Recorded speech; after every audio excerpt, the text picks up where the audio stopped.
The following materials are prepared: non-sterile gloves, a tourniquet, the required laboratory blood sample tubes, a needle holder, a needle, a band-aid, and alcohol cotton swabs. Note that povidone iodine should not be used for blood samples, since contamination with iodine may cause erroneous results, such as raised potassium levels. The patient and healthcare provider are seated, and the arm is placed in an extended and supinated position for access to the cubital fossa. A pillow or rolled-up towel may be placed under the arm to keep it in a relaxed and supported extended position.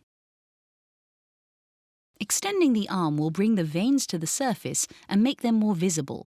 However, they are best identified by palpation.